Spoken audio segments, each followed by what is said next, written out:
Hi there, and welcome to Power Play. I'm Vashi Capellos. Tonight, the Prime Minister heads to Washington. I don't know, he's coming to see me. I'm not sure what he wants to see me about, but I guess he wants to make a deal. Don't get bullied, because we know where he's going, and stand firm.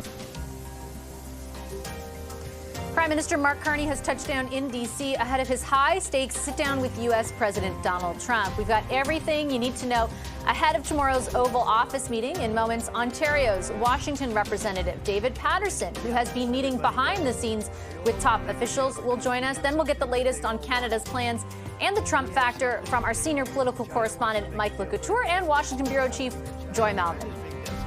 Then, Tories are in town. Pierre Poilievre is set to face his MPs for the first time since losing the election in his own seat. He's pledging to stay on. Given the increase in vote share for the party, our front bench will be here to set up the stakes for Poilievre and his party. Dan Moulton, Shakir Chambers, Kathleen Monk, and Laura Stone are all with us in just a little bit. Plus, Danielle Smith's message to Ottawa. Alberta's premier is set to formally address her province on the Alberta-Ottawa relationship under a new prime minister. That's coming up in moments. First, though. What's your expectation for your meeting with the Canadian Prime Minister tomorrow? I don't know, he's coming to see me. I'm not sure what he wants to see me about, but I guess he wants to make a deal. Everybody does. They all want to make a deal because we have something that they all want. Let's start off with that hugely significant visit to Washington, D.C. that U.S. President Donald Trump just this afternoon referenced when asked about a meeting with Prime Minister Mark Carney. While the president downplayed it there for Canada in the throes of a trade war with our biggest trading partner and staring down threats to our sovereignty, well, the stakes couldn't be higher. So how does the Prime Minister plan to approach the meeting, and who else will be with him? CTV senior political correspondent Mike Couture has some new details for us and filed this report just before taking off with the Prime Minister for D.C. Vashi, Mark Carney has already said that his expectations are that these will be difficult yet constructive conversations with U.S. President Donald Trump. One senior government source tells CTV News they are planning for every scenario. A clear reference to how Ukrainian President Volodymyr Zelensky was berated in the Oval Office 2 months ago. Now, a number of ministers are accompanying Carney to D.C., including Foreign Affairs Minister Melanie Joly, Public Safety Minister David McGuinty, and the Minister of International Trade Dominic LeBlanc. That delegation will also have meetings tonight with Canadian and American business leaders ahead of that big meeting with Trump tomorrow. Carney has already said he hopes to build on that first phone call with Trump last week. One source says not to expect white smoke when the meetings are over, a reference to the papal conclave being held later this week in Rome. Now, this is the first face-to-face meeting of these two leaders in their current roles, and the Canadian side is clearly trying to manage expectations. But talk of Canada's sovereignty continues to hang over these discussions. While Carney has said becoming the 51st state is out of the question, annexing Canada did come up again in an interview that Trump did with NBC's Meet the Press. Carney has said he wants to address the broader relationship between the two countries, but also the punishing tariffs that have been imposed on Canada by the U.S.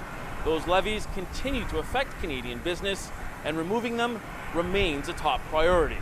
Carney's entire election campaign was based on him being the best person to deal with U.S. President Donald Trump and his threats.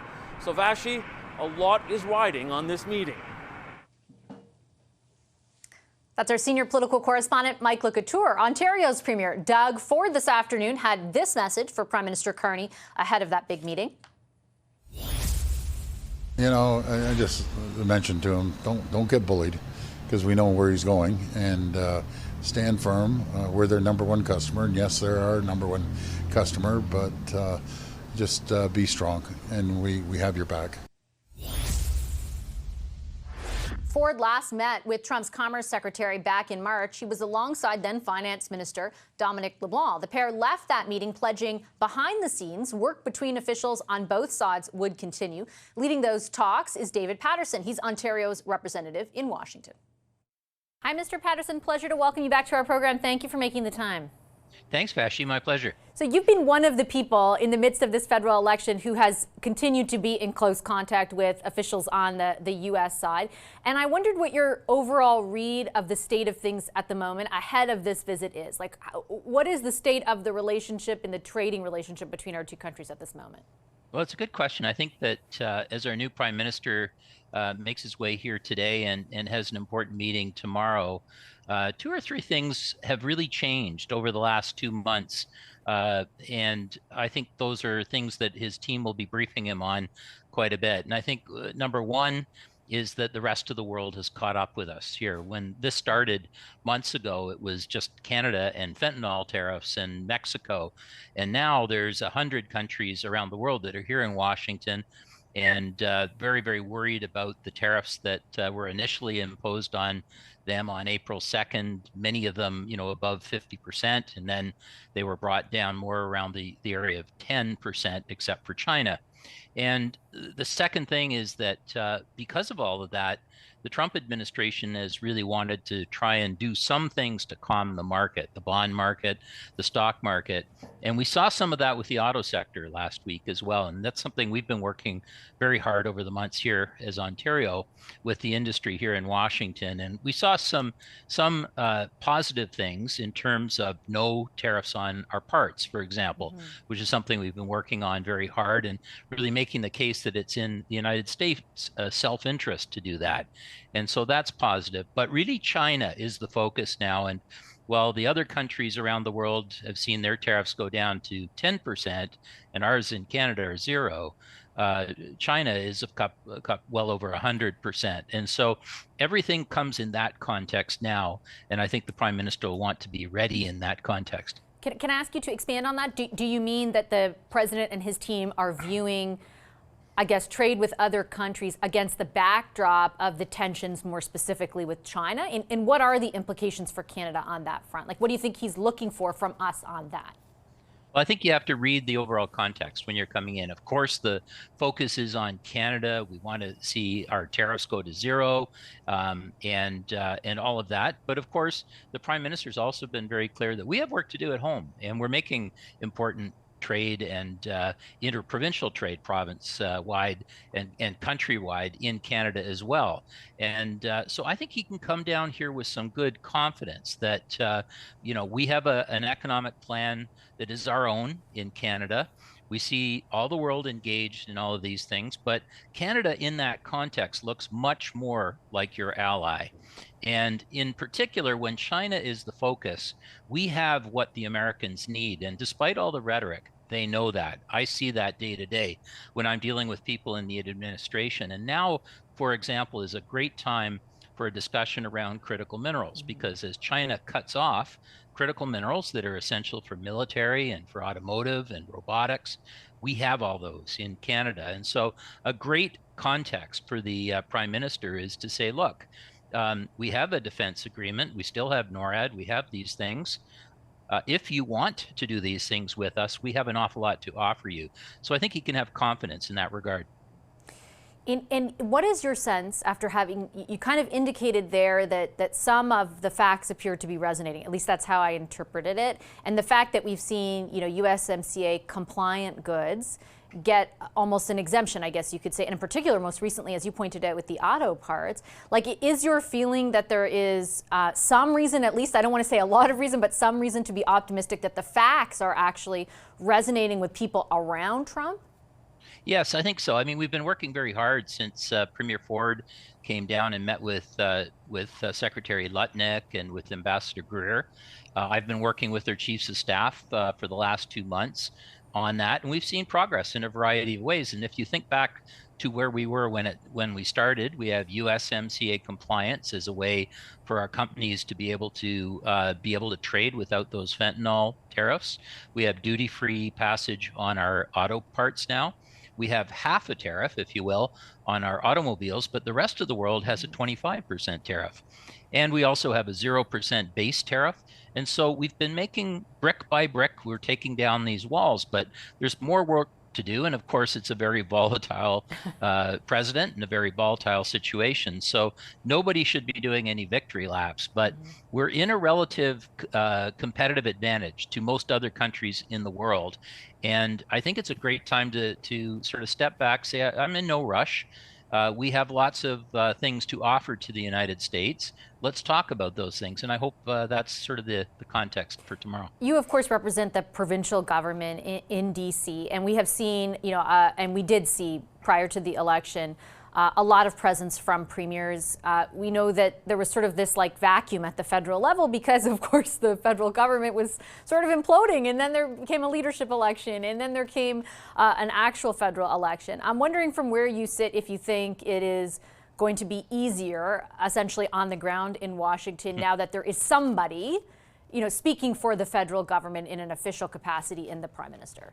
Well, I know all the provinces really welcome tomorrow, and seeing the federal government back fully in the game in terms of managing our trade relationship, because as you say, it's been impossible for the federal government to do that in a full way over the last 2 months. The premiers have stood up since the Council of Federation. Premier Ford sort of leading the way, being down here several times, and that has helped build relationships. We have a lot of chatter in Canada about trade, but being here makes a difference. You don't hear a lot about Canada or people speaking in Canada when you're here in Washington, but being here and building those relationships, being able to get your messages returned and the like from chiefs of staff of the cabinet secretaries. We're in that spot now, and we'll be, we've been bringing our federal colleagues to those meetings, and now hopefully they'll do the same, and together we will get ourselves into a better spot. Just one final question for you, Mr. Patterson. You know Washington inside and out. You know how unpredictable everything has been. Are you nervous at all that things could go awry tomorrow?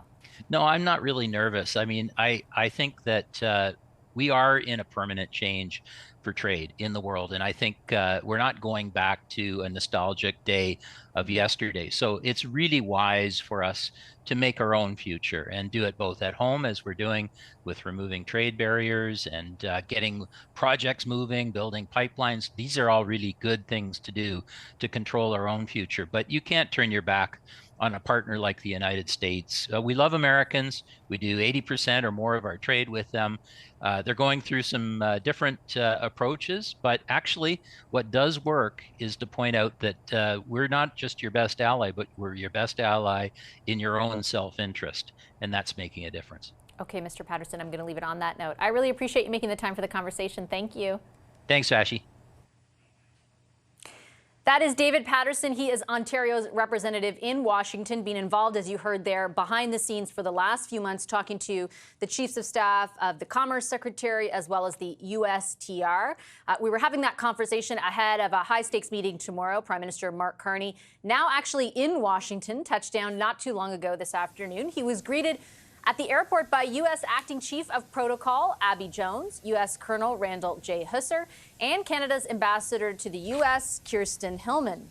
We have been taking a look at some of the Canadian priorities for this meeting, but what about the Trump factor? CTV's Washington Bureau Chief Joy Malvin is with us now from D.C. on that. Hi, Joy. I thought the comment today from the president was very interesting, kind of like, what's the big deal about this meeting? What are you anticipating from the Trump side tomorrow?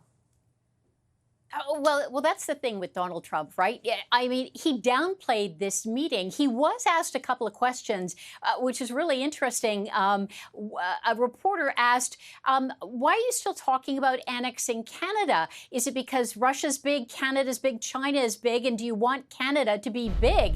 And it kind of took him aback a little bit. And he goes, I've never had that question before. But you know, I'm not really sure why he's downplaying this unless it's part of his negotiation tactic. I mean, certainly there was no fanfare here. There's no big preparation at the White House, barely a mention on some of the American cable news. But obviously this is a very big deal. Maybe he wants to downplay it all because, let's face it, Donald Trump needs a win. He is under pressure. This trade war that he has launched, people here in America, consumers, are feeling the pinch, and they keep promising, we've got hundreds of trade deals, we're going to sign them, 17 coming. Is Treasury Secretary on some of the business shows almost daily saying, oh yeah, we're just about to sign one, and nothing has been signed just yet. So he needs some kind of a win here. I want to just pick up on your point about sovereignty, because he did an interview with Meet the Press over the weekend. I'm going to play for our audience kind of the headline that emerged from that interview about Canada when he was asked about whether he would be willing to use military force, basically to make us the 51st state. Let's take a listen to that. Would you rule out military force to take Canada? Well, I think we're not going to ever get to that point. It could happen. Something could happen with Greenland. I'll be honest. We need that for national and international security. But not with I think Canada? It's highly unlikely. I don't see it with Canada. I just don't see it. I have to be honest with you. So, Joy, highly unlikely. What a sigh of relief we can all breathe. I think, you know, in my conversations with people who are in and around the Prime Minister, there are some real nerves about how this factors into tomorrow's meetings. And in particular, we keep hearing the term, you know, are you going to get Zelensky, in reference to that that meeting that was held in the Oval Office with Zelensky and Vice President Vance. What are your thoughts about sort of the risk factor there? Oh, there's a lot of risk. This is the most unpredictable president that anyone can ever remember. I mean, we saw how Zelensky was kind of set up and attacked by his vice president, and you'll see all those same people there tomorrow. There's a lot at stake. I mean, we do know Donald Trump's art of the deal ends up being requirements of flattery and praise. We've seen leader after leader come in. I think of Britain's prime minister coming in with an invitation from King Charles. That went over very well. But standing up to Donald Trump, that's going to be tough. But I don't think our new prime minister is not going to stand his own ground. Again, I go back to Donald Trump. You know, he in his mind, he needs to see this as something he will look good at, you know, that he will win. And right now, it's all about trade deals. Now, they're not going to sign a trade deal tomorrow, of course not. But if there could be some kind of give or take, and I'm thinking about, you know, when King Hussein came down here from Jordan, they were talking about Gaza. And of course, we know that Donald Trump has spoken about turning the real estate into some kind of Trumpland resort, that sort of thing. But King Hussein did something very interesting. He said, I'm going to take 2,000 children that are suffering, that have diseases, and we're going to treat them in Jordan. And Donald Trump was very touched. So it's kind of like he wants to be given something, this give and take. What am I getting? Because he's not going to back down from this annexing stuff. He just hasn't. But he has shown respect. And that is something that I've not seen before. There'd been so much bad blood with him and former Prime Minister Justin Trudeau, so much bad blood from the G7 before when Trudeau was caught on videotape, you know, talking about Trump. And it's never been the same. So this is a fresh start. Yeah, we shall see. Be very curious to see what Canada brings to the table, tangibly, I guess, in the same way you were describing with the King. Joy, I look forward to seeing you tomorrow in Washington. Thanks so much. Our Washington Bureau Chief, Joy Malbon, and Power Play will come to you live from D.C. tomorrow after that big meeting takes place. We're also going to have more on the stakes a little bit later on in our program with our front bench. There's Dan Moulton, Shakir Chambers, Kathleen Monk, and Laura Stone. I'm going to take a quick commercial break, but on the other side of that break, we'll get the latest from Alberta, where the premier of that province is holding a very formal provincial address on the federal-provincial relationship. We'll have the latest from that address in a moment.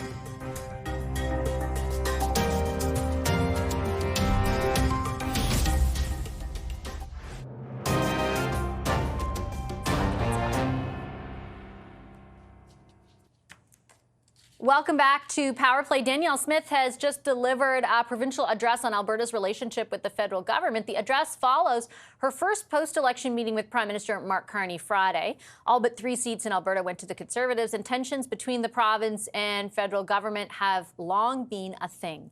Here's some of what she had to say in that address moments ago. That is why a large majority of Albertans are so deeply frustrated with the results of last week's federal election. It's not that our preferred candidate and party lost. That happens in a democracy.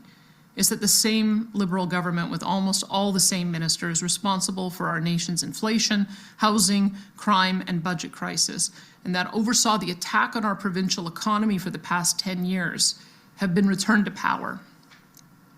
Now, as we all know, one thing has changed. We have a new Prime Minister. And I will say that in my first conversation with him since the election, he had some promising things to say about changing the direction of his government's anti-resource policies. However, Albertans are more of a actions speak louder than words kind of people. So while I will in good faith work with Prime Minister Mark Carney on unwinding the mountain of destructive legislation and policies that have ravaged our provincial and national economies this past decade, until I see tangible proof of real change, Alberta will be taking steps to better protect ourselves from Ottawa. As a start, I will soon appoint a special negotiating team to represent our province in negotiations with the federal government on the following reforms requested by our province. We hope this will result in a binding agreement that Albertans can have confidence in. Call it an Alberta Accord, if you will. First, Alberta requires guaranteed corridor and port access to tidewater off the Pacific, Arctic, and Atlantic coasts for the international export of Alberta oil, gas, critical minerals, and other resources in amounts supported by the free market rather than by the dictates and whims of Ottawa. Every province in the country, other than Alberta and Saskatchewan, have coastal port access, and no province needs it more given the size and value of our resources. This will benefit all Canadians to the tune of trillions of dollars of economic activity, including billions for First Nations partners. Second, the federal government must end all federal interference in the development of provincial resources by repealing the No New Pipelines Law, C-69, the oil tanker ban, the net zero electricity regulations, the oil and gas emissions cap, the net zero vehicle mandate, and any federal law or regulation that purports to regulate industrial carbon emissions, plastics, or the commercial free speech of energy companies. These laws are destroying investment confidence and costing Canada and Alberta hundreds of billions in investments each year. They need to go. Third, the federal government must refrain from imposing export taxes or restrictions on the export of Alberta resources without the consent of the government of Alberta. Frankly, all provinces should be given that same respect for their resources. And fourth, the federal government must provide to Alberta the same per capita federal transfers and equalization as is received by the other three largest provinces, Quebec, Ontario, and British Columbia. We have no issue with Alberta continuing to subsidize smaller provinces with their needs, but there is no excuse for such large and powerful economies like Ontario, Quebec, BC, or Alberta to be subsidizing one another. That was never the intent of equalization, and it needs to end. If these points can be agreed to by the federal government, I am convinced it will not only make Alberta and Canada an infinitely stronger and more prosperous country, but will eliminate the doubts a growing number of Albertans feel about the future of Alberta in Canada. While these negotiations with Ottawa are ongoing, our government will appoint, and I will chair, the Alberta Next panel. This panel will be composed of some of our best and brightest judicial, academic, and economic minds to join with me in a series of in-person and online town halls to discuss Alberta's future in Canada, and specifically, what next steps we can take as a province to better protect Alberta from any current or future hostile policies of the federal government. Details of the membership and scope of that panel will be released in the coming weeks. After the work of the panel is finished, it is likely we will place some of the more popular ideas discussed with the panel to a provincial referendum so that all Albertans can vote on them sometime in 2026. To be clear from the outset, our government will not be putting a vote on separation from Canada on the referendum ballot. However, if there is a successful citizen-led referendum petition that is able to gather the requisite number of signatures requesting such a question to be put on a referendum, our government will respect the democratic process and include that question on the 2026 provincial referendum ballot as well.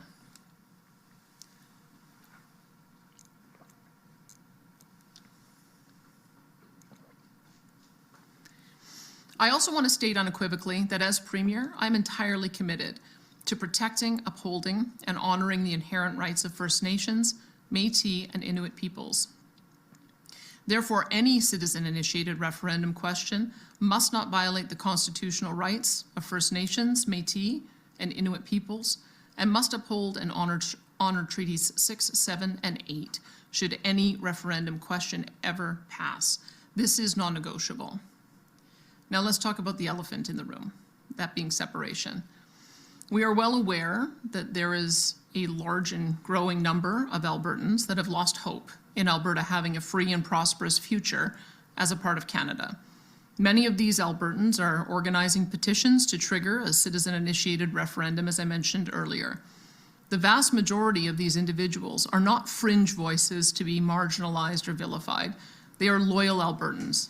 They are quite literally our friends and neighbors who've just had enough of having their livelihoods and prosperity attacked by a hostile federal government. They're frustrated, and they have every reason to be. I want to talk directly to those Albertans. I know how frustrated so many of you have become with our country and the feeling of having politicians living thousands of miles away, passing laws and rules that have cost you your loved ones, jobs, careers, dreams, and opportunities for a brighter future. As most Albertans know, I have repeatedly stated I do not support Alberta separating from Canada. I personally still have hope that there is a path forward for a strong and sovereign Alberta within a united Canada. And let me explain a few reasons why. First, Alberta already has... That is some of what Alberta's Premier Danielle Smith said to Albertans in a provincial address that took place moments ago. Let me encapsulate a little bit of what she did talk about there, because there are some substantial announcement contained with what she was addressing Albertans about. She said that there was a promising conversation that took place with Prime Minister Mark Carney last Friday, but that she will be looking, and she expects Albertans will be looking to the actions of this federal government, that actions speak louder than words. And until they see tangible proof, in her words, of real change, she is appointing or putting together a special negotiating team from Alberta to negotiate with the federal government on a number of things that she has deemed integral to the future of the province. So, for example, guaranteeing coastal port access, repealing C-69, which is the sort of colloquial way of talking about the bill that has set up the system to approve or not approve something like pipelines, for example. She also talked at length about the concept of separation, in that there would be an Alberta Next panel struck that would be focused on Alberta's future in Canada, that the government does not intend to put the question of separation to a referendum. They would not sponsor that question, but should there be a citizen-led initiative to do so that meets all the requirements set out in legislation that I believe was just introduced last week, that it would, if driven and follows all the rules by, driven by citizens and follows all the rules, it would be included on the 2026 provincial referendum ballot. The Premier then went on to talk about, how she acknowledges the sentiment around separation given the outcome of the federal election and the degree to which Albertans feel overlooked. She also wanted to see, I should say, in negotiations with the federal government, a change to the equalization formula. She did urge, she said they shouldn't be dismissed, they shouldn't be considered fringe views, talking about separation again, but that, she would be arguing essentially for Alberta to stay in Canada with a very different set of arrangements governing the relationship between Alberta and the federal government. So that is certainly something to keep watching, because the sentiment that she describes very much is real, in particular in Alberta and Saskatchewan. But that question of separation is a far more controversial one. She once again says the government would not sponsor a referendum, would not be the sponsor of that question on a referendum ballot. But if citizens drive it on their end and they meet all of the rules put in place, then it could appear on the 2026 provincial referendum ballot. I'm going to take a quick commercial break here on Power Play. On the other end of that break, the Conservatives are in this city, in Ottawa. Pierre Poilievre set to face his caucus for the first time since the election. Our front bench will be here with a preview. Dan Moulton, Shakir Chambers, Kathleen Monk, and Laura Stone. There they are. They're back in just 2 minutes.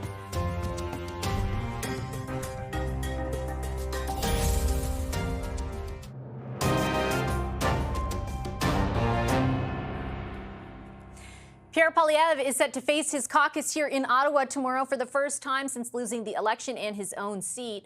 earlier today sharing photos on social media from a visit to the Alberta riding of Battle River Crowfoot, where MP Damien Curick is stepping aside so Poilievre can get another shot at a seat in the House of Commons. So what can the leader expect to hear from his team tomorrow, gathering after their fourth consecutive election loss? Let's bring in our front bench, former senior advisor to the Liberal Ontario governments of Dalton McGuinty and Kathleen Wynne. Dan Moulton is here. He's now a partner with Crestview Strategy.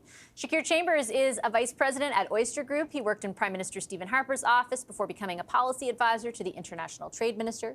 Kathleen Monk is the former director of communications to the late Jack Layton. She is now the principal owner of Monk & Associates. And rounding us out tonight, Laura Stone is a Queen's Park reporter for the Globe and Mail. Hi, everybody.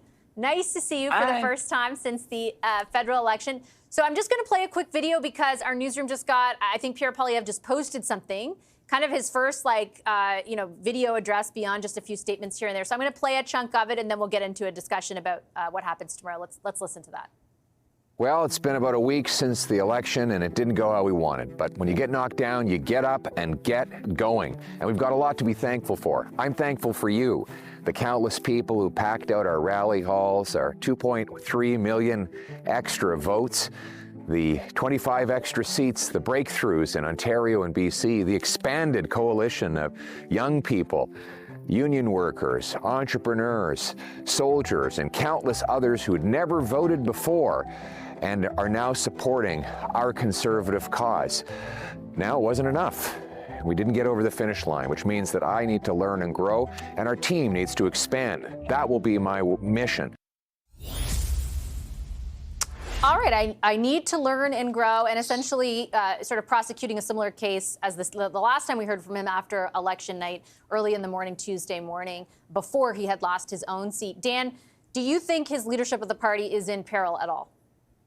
No, not at all. I'm not sure that there'll be very much of a test for him tomorrow when he meets caucus. In fact, I think the position he's in right now, it probably makes sense for him to go to that caucus and ask them to have a pretty fast vote to clear up any of these questions. I do think the Pierre Poilievre we heard from there is a lot different than the one we've heard from in the last few years, and he may have had a different result last Monday if he'd spoken to Canadians like that more often over the course of the election campaign and over the course of the last few years. It was interesting, before this video came out, I reflecting on being in this conversation here with you, I was thinking it's been odd not to hear from him over the course of the last week. He has been uncharacteristically quiet. I think this video was designed to fill a bit of a void that's out there, to try and demonstrate a certain degree of humility. I do think there's a long road for him ahead in terms of learning how to communicate like that a little bit more. But I think this, from a continued leadership standpoint, was a step in the right direction for him.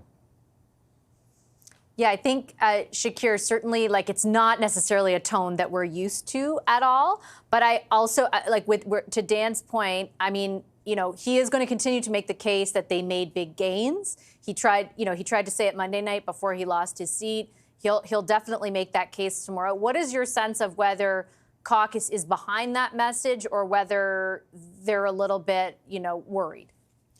I think public-facing caucus is behind that message, right? Because those are true. Popular vote share went up, seat count went up.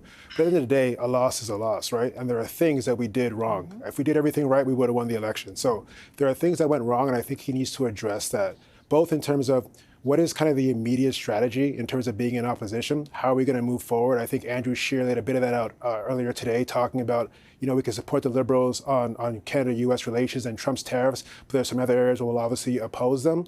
And I think the bigger question for Conservatives, I agree with Dan. The tone that Pierre struck today is a tone I think he needs to continue to have moving forward. The larger question is, sure, we've done well, but did we lose the election because of external factors, the Trump issue, or did we lose the election because of, some internal questions or personality traits, if you will, of the leader? And if it's the latter, there might be some uncomfortable conversations tomorrow from caucus members, because all these folks want to win the election.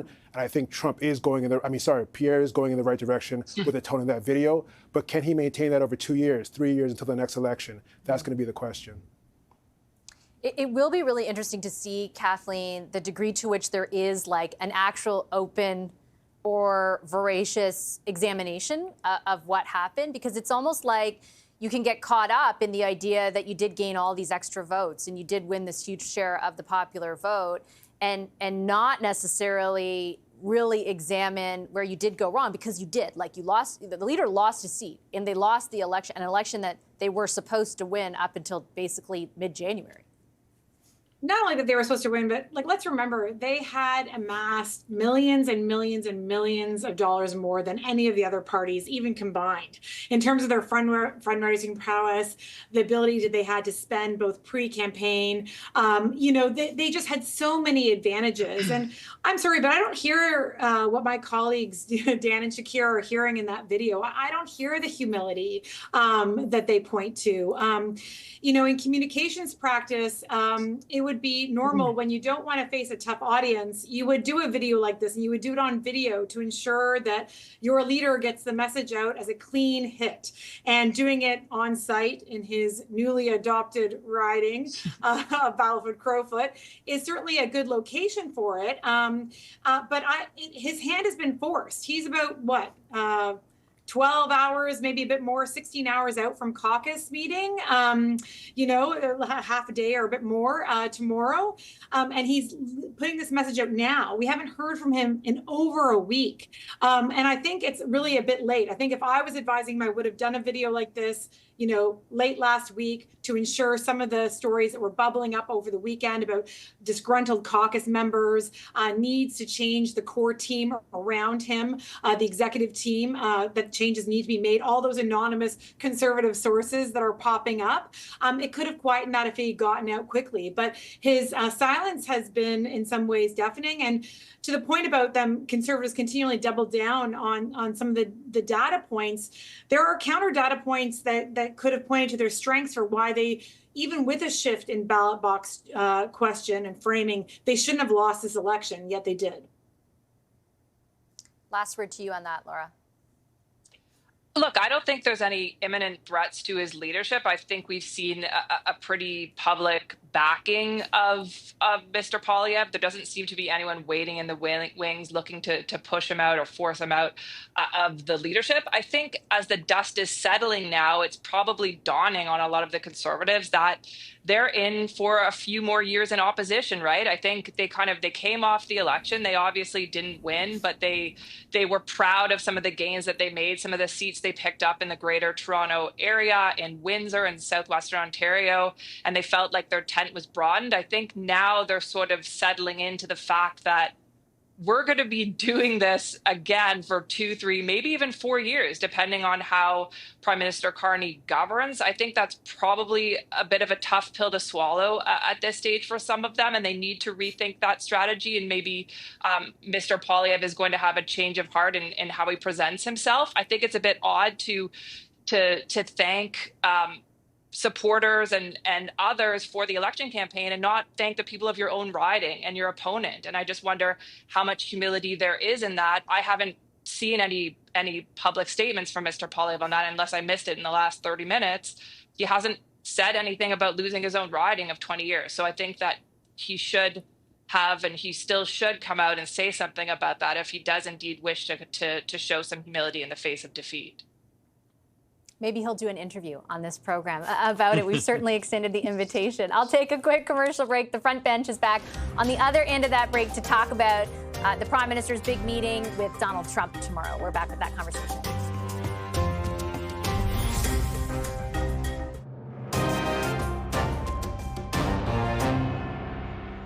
What's your expectation for your meeting with the Canadian Prime Minister tomorrow?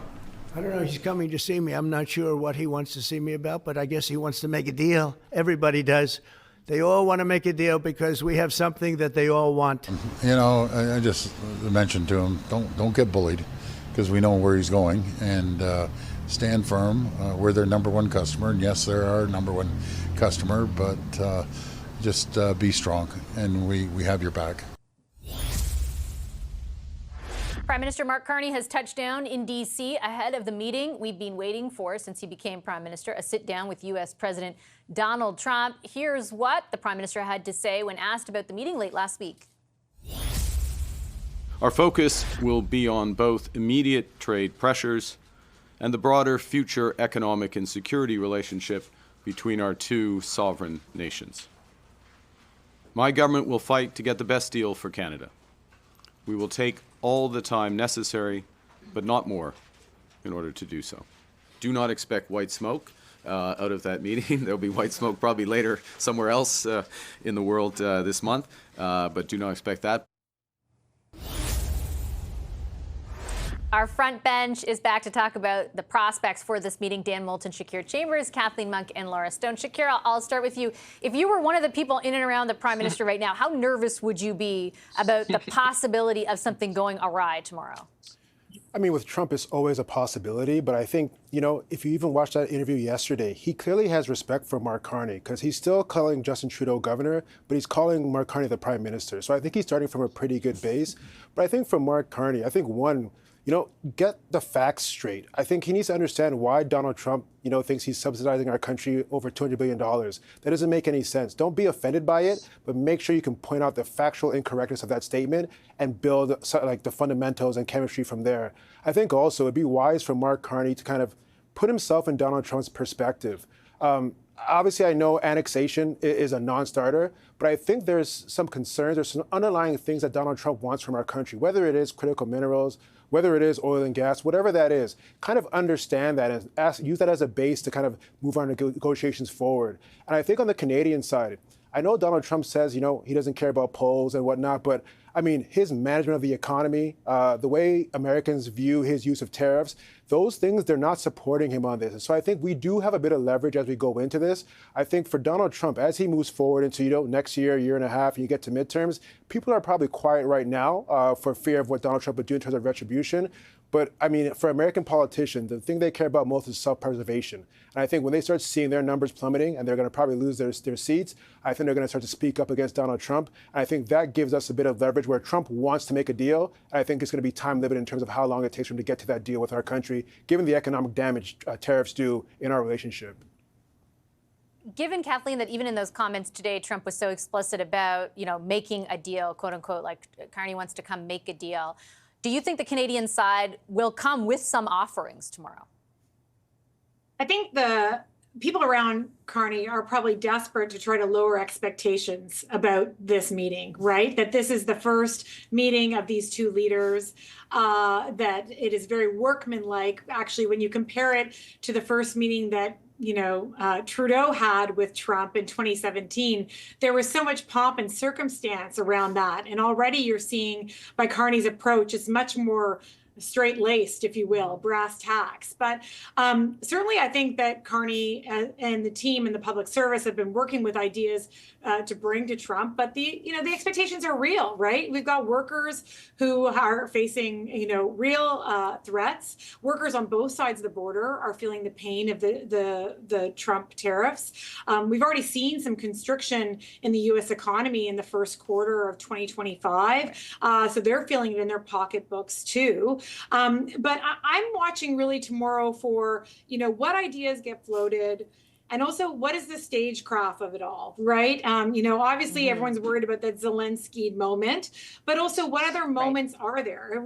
Again, hearkening back to 2017 with Trudeau, they launched some, task force on women entrepreneurship. Will there be anything like that Carney will float? I don't think so, but there has to be some other things, some other ways of connection between the two administrations that are just beyond, the fight that we have. They have to, like any good meeting, start to build up those relationships and that trust. Laura, what do you anticipate tomorrow?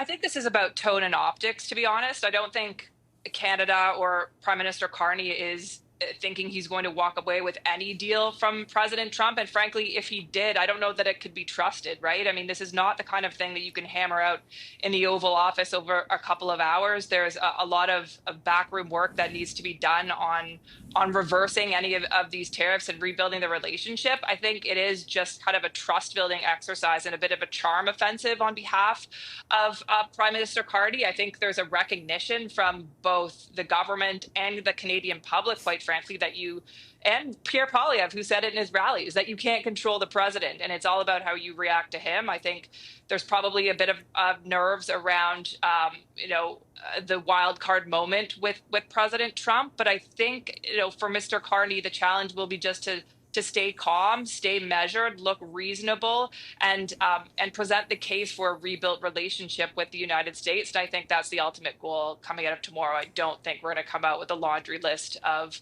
achievements from the Canadian side. I don't envy anyone, Dan, that has to walk that balancing act. If you think of Keir Starmer's meeting versus Emmanuel Macron's meeting and the different reads on both of those, just by each of them, walking the tightrope a little bit differently and the verdict coming out so differently, good luck, it's not easy. Yeah, I don't think many leaders have gone into the Oval Office in this Trump administration and left coming out looking stronger, right? I think it's a really tough position to be in with this Trump administration. I think the Carney team has been smart to set expectations low in terms of what we as Canadians can expect to see coming out of this meeting tomorrow. The reality is they just ran a successful election campaign on being the ones to deal with Trump, and that Mark Carney was the guy up to the job. And so the expectations are, I think, all over the place. The reality is, Kathleen mentioned this, there's now a verb of getting Zelensky'd, right? And going into a meeting in the Oval Office with Donald Trump. And so if you set expectations there, I think Mark Carney can come out of that conversation at least with something to say about the path forward. And prior to the Canadian election, Trump was already musing about a negotiating framework, that would be led by secretaries in his cabinet with Canadian officials towards some sort of deal. He referenced deal making yesterday. I think if the two leaders can point towards some conversation around deal making coming out of that, it will be seen as a success. But the reality is, here on this program and across Canadian media, we're going to dissect every part of that interaction, every part of their body language, everything that happens gets said, every bump in the road. And it's going to be overanalyzed to death. But the reality is, I think if Mark Carney can say, look, I got in there without being completely beat up, I have some sense of where we're moving forward as two economies in conversation, I think he'll come out successful. Not overly analyzed, just fully analyzed, Dan. I promise. From Washington tomorrow. Thanks, guys. Appreciate the discussion. Our wonderful front bench. Dan Moulton, Shakir Chambers, Kathleen Monk, and Laura Stone. And to Dan's point, we will be coming to you live from Washington, D.C. tomorrow. Both of our national newscasts will be there as well. We'll get underway at 5 o'clock Eastern. I will most certainly also be on air throughout the day to take you through the events. The Prime Minister is set to meet with Donald Trump at the White House late in the morning through the early afternoon. And then we do expect you will take questions from reporters as well. So I'll be with you throughout all of that from D.C., provided the plane takes off in time. I'm going to leave Power Play there. Have a wonderful rest of your evening, and we will see you tomorrow. Thanks for watching.